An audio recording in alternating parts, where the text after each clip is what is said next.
Students, आज का lecture एक इंटरेस्टिंग कॉन्ट्राडिक्शन से स्टार्ट करते हैं। बिकॉज हम हिस्ट्री पढ़ रहे हैं तो फिर हम अपनी ख्यालों की दुनिया में खो जाते हैं। थोड़ा अपनी ख्यालों की दुनिया में आप भी खो जाइए और इमेजिन करना शुरू कीजिए कि इंग्लैंड में वॉर्स हो रहे हैं, पॉलिटिकल पावर चेंज हो रही है, रिलीजियस चेंजेस भी आ रहे हैं। लेकिन इसी पीरियड में एक और रेवोल्यूशन क्वाइटली स्टार्ट हो रहा है। क्या है वो revolution?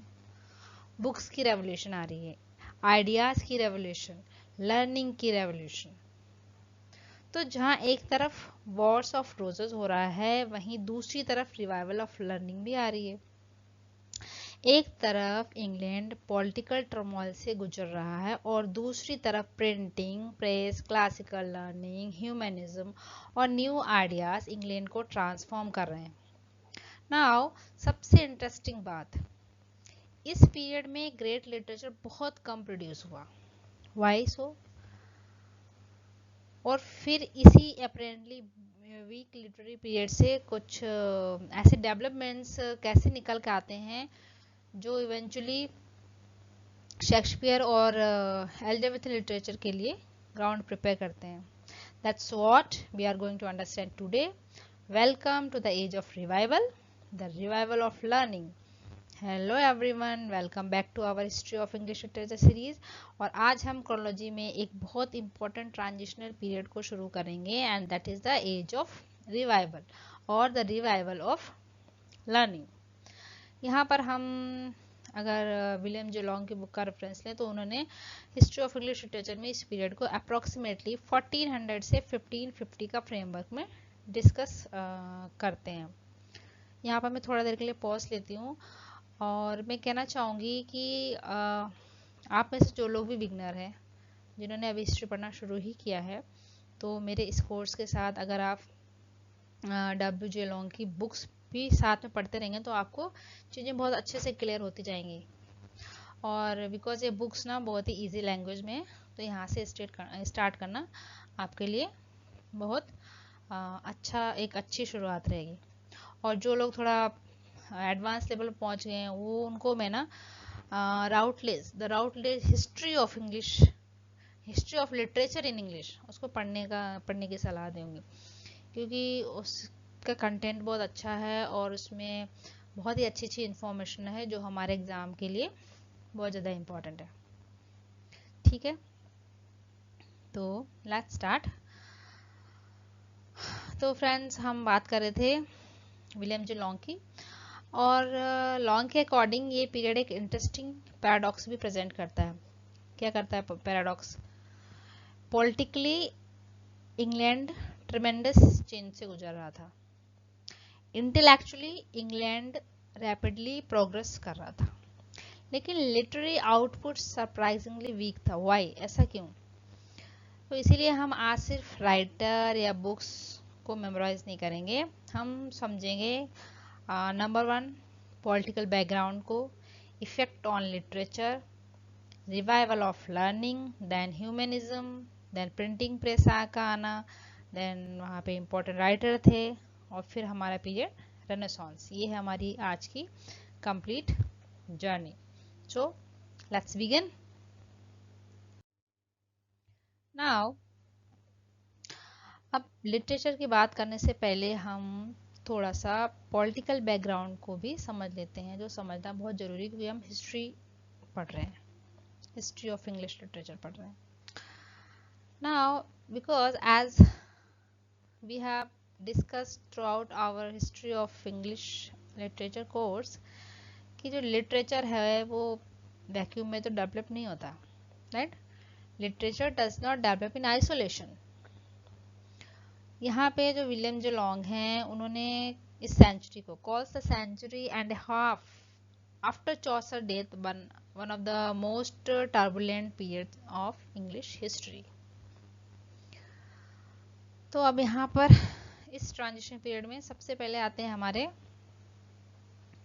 Henry the fifth. Henry fifth के रेन में इंग्लैंड की जो मिलिट्री पावर है स्ट्रांगली विजिबल होती है, और यहाँ पर होता है बैटल ऑफ एगिनकोट 1415 में, जो कि इस पीरियड का फेमस इवेंट है। बट हेनरी फिफ्थ की डेथ के बाद सिचुएशन रैपिडली चेंज होती है and his son Henry sixth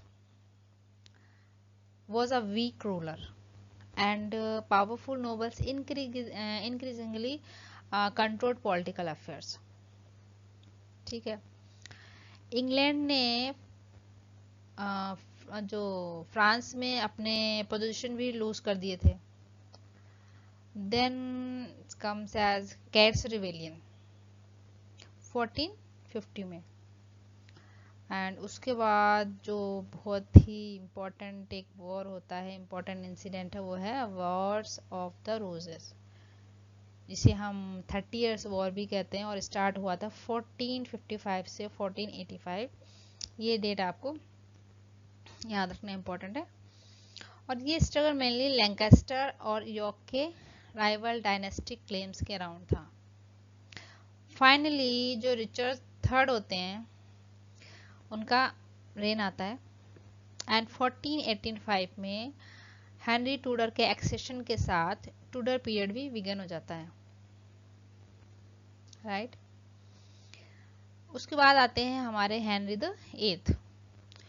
long के अकॉर्डिंग अगर हम देखें कि हेनरी एथ के रेन में नेशनल पावर इंक्रीज हुआ, रिफॉर्मेशन इंग्लैंड में एंटर हुई एंड एक्ट ऑफ सुपरमेसी ने इंग्लैंड को पेपल अथॉरिटी से फंडामेंटली सेपरेट कर दिया। इसको हम अभी आगे अच्छे से पढ़ेंगे। तो यहाँ पर जो पॉलिटिकल सीक्वेंस है उसको आप याद रखें, Henry the fifth, then Henry the sixth, then Cade's rebellion, then War of Roses, Richard III, and Henry the Seventh and Henry the Eighth। अब चूंकि एग्जाम में क्रोनोलॉजी तो बहुत ज़्यादा ही पूछे जाने लगी है, तो कुछ भी क्रोनोलॉजी के अकॉर्डिंग पूछा जा सकता है। Just keep in your mind everything. Now अब पॉलिटिकल चेंज के लिटरेचर पर क्या इफेक्ट्स हुए, लेट्स डिस्कस। सबसे इम्पॉर्टेंट है कि इन पॉलिटिकल चेंज का लिटरेचर पर जो इफेक्ट हुआ उसको हम यहाँ पर देखते हैं। एक तरफ तो चल रहे थे वॉर्स और जो पॉलिटिकल टर्मोइल है उन्होंने लिटरेरी डेवलपमेंट को काफी डिस्टर्ब किया, बिकॉज लिटरेचर के लिए पीस, लेजर और रिफ्लेक्शन इंपॉर्टेंट होते हैं ना। तो पहली चीज तो क्या हुई, जो लिटरेरी है उसका डिक्लाइन हुआ, कंटिन्यूस वॉर्स हो रहे हैं और पॉलिटिकल इंस्टेबिलिटी की वजह से इंटेलेक्चुअल एनर्जी का एक लार्ज पार्ट पॉलिटिक्स और सर्वाइवल में कंज्यूम हो रहा था। सेकंड हम यहाँ पर देखते हैं loss of literary patronage. Because war हो रहे हैं तो वॉर ने मैनी नोवेल्स फैमिली को भी डिस्ट्रॉय किया या उनको कमजोर बना दिया। और ये इम्पॉर्टेंट है बिकॉज जो नोवेल्स ट्रेडिशनली पोएट्स और राइटर को पैट्रोनेज प्रोवाइड करते थे, सपोर्ट मिलता था उनको। Third is 15th century became an age of arrest. कैसे? विलियम जे लॉन्ग के सजेस्टिव क्वेश्चन में 15th सेंचुरी को एज ऑफ अरेस्ट कहा गया है, बिकॉज यहाँ पर एक लेकिन स्टूडेंट यहाँ पर जो है एक इंटरेस्टिंग पैराडॉक्स भी है। लिटरेचर वीक हो रहा है, right, but intellectual life weak नहीं हो रही थी। इनफैक्ट इंटेलेक्चुअली इंग्लैंड रैपिडली जो है मूव कर रहा था फॉरवर्ड आगे के लिए। लाइक प्रिंटिंग प्रेस आ रही है ना, और स्कूल्स एंड यूनिवर्सिटी भी डेवलप हो रहे थे। ग्रीक आइडियाज और कल्चर आ रहे थे, रिफॉर्मेशन आ रही थी। सो लिटरेरी प्रोडक्शन तो डाउन हो रहा था, बट जो हमारा इंटेलेक्चुअल डेवलपमेंट था वो बढ़ रहा था। ठीक है, and this is the key to understanding the revival. तो जो हमारे विलियम जे लॉन्ग्स हैं, longs call the 15th century essentially an age of preparation, learning, science and acquaintance with the classical ideal prepared the mind for a new literature. ठीक है, pros का rise हो रहा था, नई क्लाइमेट इसके तो हमने पढ़ लिया, और हम रेनेसां की तरफ बढ़ रहे थे, राइट।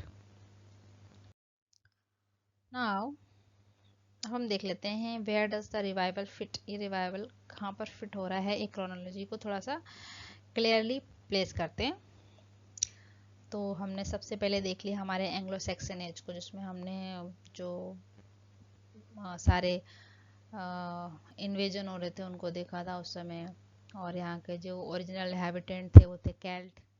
उसके बाद आई हमारी Anglo Norman age, battle of Hastings हुआ और जो फ्रेंच हैं वो इंग्लैंड में उनका रूल शुरू हुआ।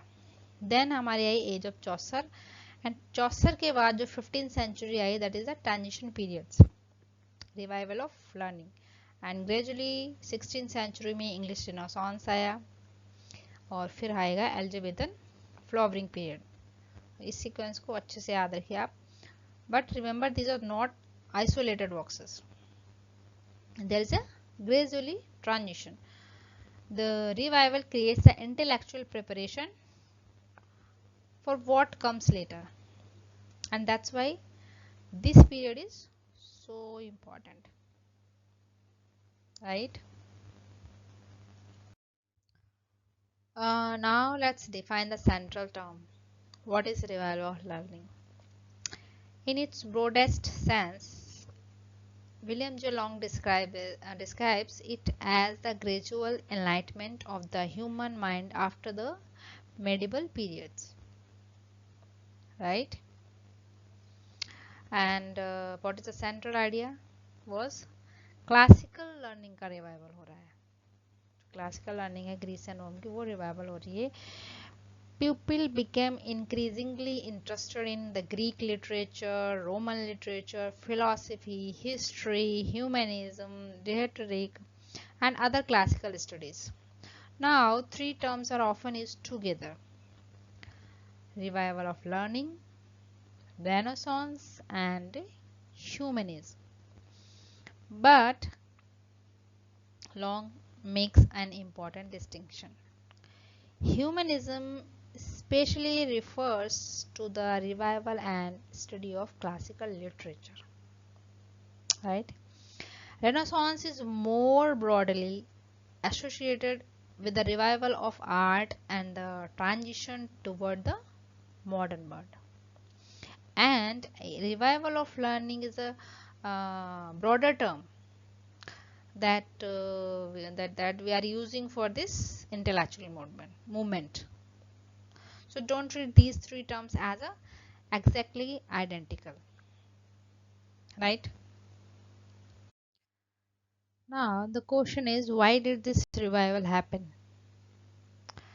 There were several important developments. One major factor was the movement of Greek learning and culture into the Western Europe. The fall of Constantinople 1453 is traditionally associated with the movement of Greek scholars and the manuscript westward. अब यहाँ पर हम थोड़ा सा ये fall of Constantinople को समझ लेते हैं कि ये एक्चुअली क्या था।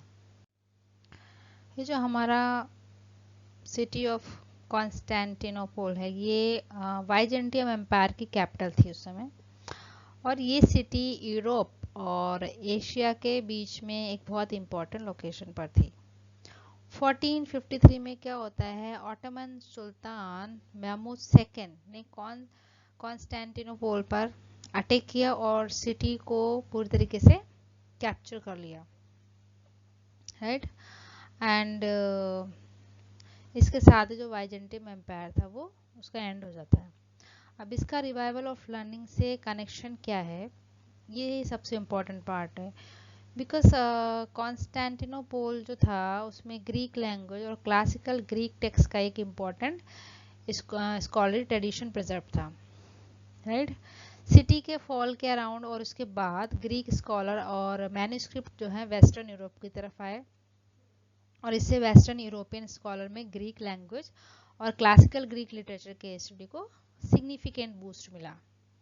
इसलिए रेनेसांस एंड या रिवाइवल ऑफ लर्निंग के कॉन्टेक्स्ट में हम 1453 को एक इम्पॉर्टेंट टर्निंग पॉइंट के रूप में डिस्कस करते हैं, राइट। अब इसके साथ यहाँ पर हमारी प्रिंटिंग प्रेस भी चूंकि आ चुकी थी, प्रिंटिंग प्रेस आ गई तो बुक्स हैं जो प्रिंट होने लगी एंड रैपिडली सर्कुलेट भी होने लगी। तो जो हमारे मिस्टर विलियम जे लॉन्ग है डिस्क्राइब करते हैं how Greek literature was spread rapidly through the new art of printing. Then schools, university ये सब एक्सपेंड हो रहे थे and Italian renaissance culture increasingly influence कर रहा था इंग्लैंड को। So the important combination is the Greek learning plus humanism plus printing plus education and Renaissance influence. This created a completely new intellectual environment. अब हम printing press के बारे में देख लेते हैं। द प्रिंटिंग प्रेस कौन लाया था? William Caxton. अब ये नाम आई थिंक आप सबको अच्छे से याद होगा, पता ही होगा, और कई बार क्वेश्चंस भी रिपीटेडली पूछा गया इस पे। William Caxton. Then why is Caxton important? Because printing was introduced into England by Caxton around 1476. I will write down here 1476. Before printing, books had to be copied by hand. अब आप imagine कर सकते हैं 1 manuscript copy बनाने में enormous time and effort लगता है, लगता होगा, लगता था। एंड प्रिंटिंग आने से बिल्कुल सिचुएशन ही चेंज हो जाती है उस समय। Now a book could be reproduce multiple times and therefore a book could reach a much wider audience. So this is the first time it became possible for a book or an idea to reach the whole nation. और जो Caxton की printing England में जब आई थी तो इनका जो important publication first publish किया था वो था the Requel of the History of Troy. Okay. Now humanism comes to England. So this is the very important term, humanism. इसको थोड़ा सा समझ देते हैं। Humanism means renewed interest in the classical learning and in the study of human beings, human reason, human potential. यहाँ पर हमारे जो राइटर हैं विलियम जे लॉन्ग वो एक्सप्लेन करते हैं that humanism was connected with the revival of classical literature and the study of more human writing, the literary humanist. Humanist क्या believe करते थे कि जो क्लासिकल लर्निंग है could developed the intellectual and moral capacity of human beings. So humanism does not simply means people stopped believing religion, ऐसा नहीं था। That's an यहाँ पे थोड़ा ओवर सिंप्लीफिकेशन हो जाएगा। Rather classical learning was increasingly used to rethink education, morality, society and human life. And England में जो gradually develops its own humanist culture. तो यहाँ पे जो इम्पोर्टेंट फिगर हैं वो हैं Erasmus, Thomas More, John Colet. तो इसको आप याद रख सकते हैं कि humanism is equal to classical learning plus human intellectual potential. अब हम देख लेते हैं हमारे most famous humanist writer sir Thomas More, and his famous work was Utopia, published in 1516, was written in Latin and reflects European humanist culture. So Utopia is one of the two greatest books of this period. The basic idea is fascinating. A kingdom, an imaginary country, a kingdom of nowhere. But why creates an imaginary country? Society to question the problems of his own society. यहाँ पर more talks about government, labour, property, society and religion also. So student, please remember, Utopia is not simply a story about a perfect imaginary country. It is also a social and political critique. और यहाँ पर एक और important point है कि इसको जो है ये लैटिन में लिखी गई थी, पर इसको इंग्लिश में ट्रांसलेट किया था Ralph, sorry, I forgot the name. Please just check it out. Yes, इसको ट्रांसलेट किया था रॉल्फ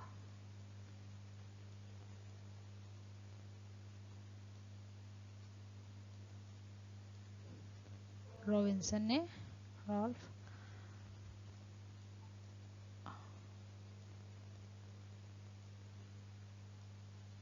रॉबिन्सन,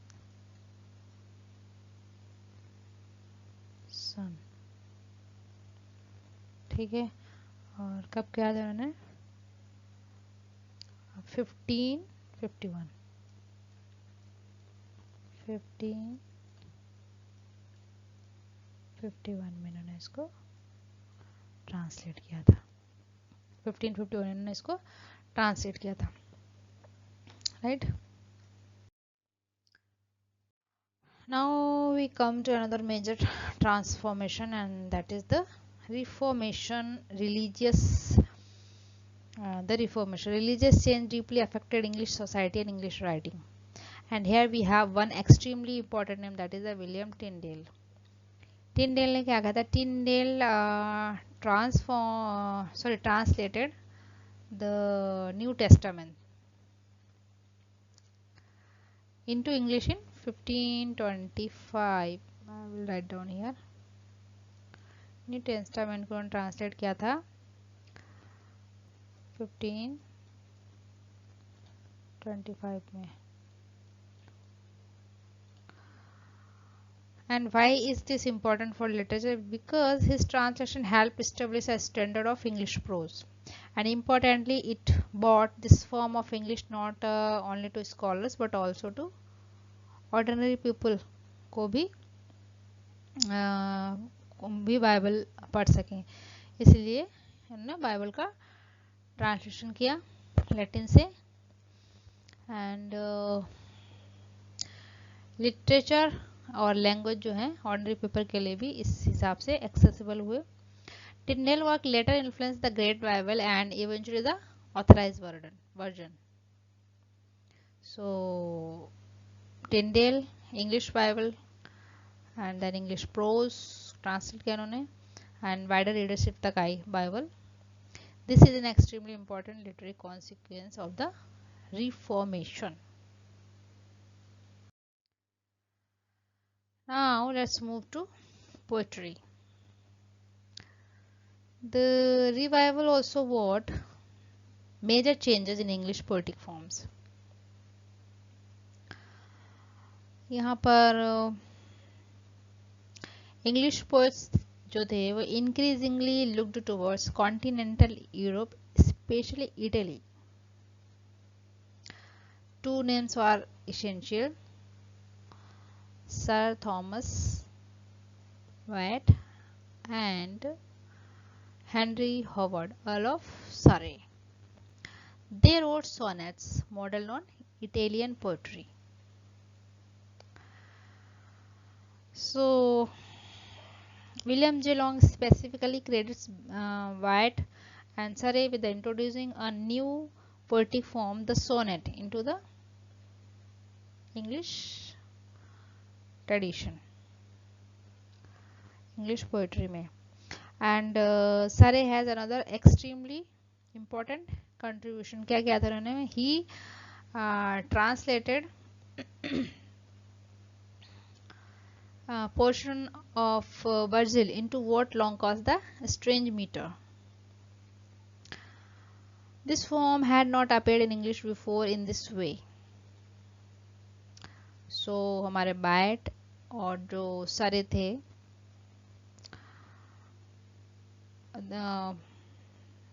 सोनेट फॉर्म लाने के लिए इम्पोर्टेंट है इन इंग्लैंड, और जो सरे का था वो था Surrey is associated with the early use of blank verse in English. And think about the future. जो these forms later become central to the poetry and drama of Shakespeare and Milton. That's why जो हमारे white answer हैं are so important. Shakespeare, Milton, ये नाम तो आगे हम अच्छे से पढ़ने वाले हैं. They introduce a form the later Renaissance writer would transform into the masterpiece. Now let's summarize the major literary characteristic. पहला हमने देखा humanism. Classical learning becomes increasingly important. Second one was the classical influence. Greek and Roman literature provide new models and ideas. Third one is the intellectual curiosity. Intellectual curiosity. People begin to explore new fields of knowledge. Long describes this new spirit as a movement away from simply accepting inherited authority towards searching for truth. Fourth, यहाँ पर prose की growth हो रही थी and printing और translation ने help किया था प्रोज को reach a larger audience. New poetic form आए, sonnet and blank verse became important. And जो रिलीजियस ट्रांसफॉर्मेशन हुआ, the reformation changes the religious and the linguistic environment. So this is why the revival is more than just reading old Greek and Roman books. It transformed the intellectual climate of England. Revival of learning and Renaissance. Now comes the most important conceptual connection. Revival of learning, Renaissance. But remember, the revival was not the Renaissance in its full artistic form. It was just a preparation. William J. Long describes the 15th century as an age of preparation. People were learning science, studying the classics and becoming acquainted with the Greek and Roman ideals. So we can think of it like this: revival, preparation,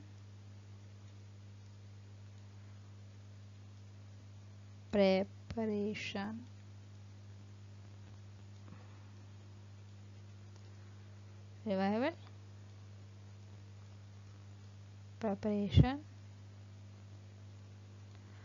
and Renaissance is the flowering.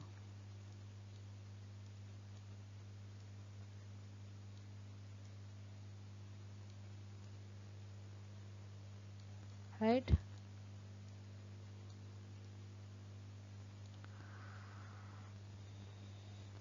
The intellectual foundation are being built during the revival, and the revival was a process, not a single event. Then later the Elizabethan age gives us the great creative flowering, and that's why we move naturally from revival of learning, English Renaissance, and Elizabethan age. Now some important text to remember. William Caxton, printing in England 1476. The recoil जो first press वो print किया था, the recoil of history of Troy. Thomas More की utopia 1516, जिसका translation किया था Rolf Robinson ने. And William Tyndale, इन्होंने न्यू टेस्टामेंट को ट्रांसलेट किया था, बाइबल टेस्टामेंट को 1525 में. थॉमस वाइट, इन्होंने जो है सोनेट ट्रेडिशन लाई इंग्लैंड में. ऑलफ सरे ने sonnet plus blank verse. And then हमारे sir Thomas Malory, I didn't mention here, it's more important, I will note down here. Thomas, please आप अपने कॉपी पेन पिन को नोट डाउन कर लीजिए. मैं एक बार बोल देती हूँ. थॉमस मैलोरी, इनका बहुत फेमस वर्क है जो नेट के एग्जाम में कई बार पूछा गया है. Morte d' Arthur. यहाँ पे जो हमारे विलियम जे लॉन्ग है, calls Morte Arthur the greatest English work of the period in the terms of its effect on the subsequent literature. This is very important. Although Maud Arthur is medieval in spirit, Malory's work belongs at this transitional point because he preserved Britain Arthurian literary heritage for later generation. So यहाँ पे जो और text है, remember इरेस्मस का नाम हम भूल गए. इरेस्मस का था प्रेज ऑफ फोली, मोर का यूटोपिया, टिंडेल ने न्यू टेस्टामेंट को ट्रांसलेट किया, वाइट का सोनेट, सारे ब्लैंक वर्स लाए, और हमारे मैलोरी का है मोडी ऑथर. इनको आप याद रखें, इट्स इम्पोर्टेंट. अब हम आते हैं यहाँ पे. Let's finish with this big picture. The revival of learning begins as a period of decline from the age of Chaucer. यहाँ पे जो प्रिपरेशन का ये जो था, यहाँ चूँकि यहाँ पे लिटरेचर बहुत कम प्रोड्यूस है, ना के बराबर प्रोड्यूस हुआ, तो इसे डार्क एजेस के नाम से भी जानते हैं. But gradually it becomes a period of intellectual preparation for the age of Elizabethan. So don't judge the revival only by the number of great poems it produced. Its importance lies somewhere else. It changes the intellectual foundation of English literature. So what we get?